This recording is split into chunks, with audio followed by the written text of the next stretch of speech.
জামাই ষষ্ঠীর দিনেও স্বস্তি নেই বৃষ্টির হাত থেকে। বাঙালির এই বিশেষ উৎসবের দিনে অনেক পরিবারে জামাই আপ্যায়নের আয়োজন থাকলেও আবহাওয়ার খামখেয়ালিপনায় সেই আনন্দে পড়তে পারে কিছুটা বাধা। কারণ আজও রাজ্য জুড়ে অব্যাহত থাকবে বর্ষার দাপট, এমনই বলছে আবহাওয়ার পূর্বাভাস।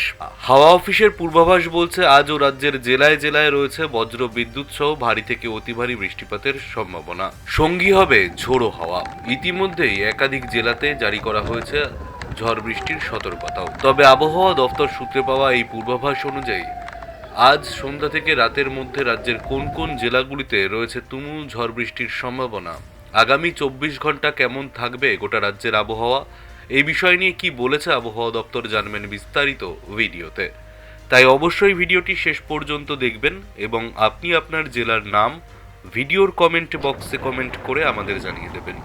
আপনার জেলার নতুন কোনো খবর বেরিয়ে এলে আমরা আপনাকে জানিয়ে দেব।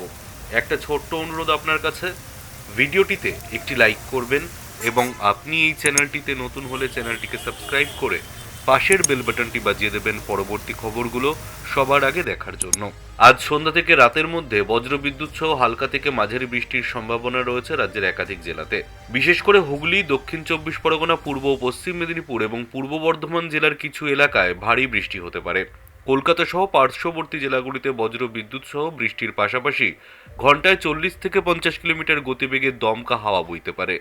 ফলে রাস্তায় জল জমা, যান চলাচলে বিঘ্ন এবং নিচু জায়গাগুলিতে সাময়িকভাবে জলবদ্ধতার আশঙ্কা থাকছে। তাই জামাই ষষ্ঠীর নিমন্ত্রণে বেরোলে সতর্ক থাকার পরামর্শ দিচ্ছেন আবহাওয়াবিদরা।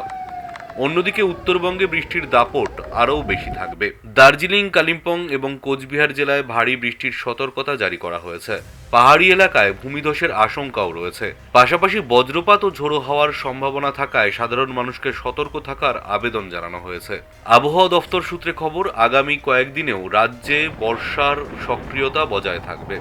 দক্ষিণবঙ্গের বিভিন্ন জেলায় মাঝারি থেকে ভারী বৃষ্টি এবং উত্তরবঙ্গে ভারী থেকে অতি ভারী বৃষ্টির সম্ভাবনা রয়েছে। বিশেষ করে উপ হিমালয় সংলগ্ন এলাকায় 20 এবং 21 জুন অতি ভারী বৃষ্টির সতর্কতা জারি করা হয়েছে।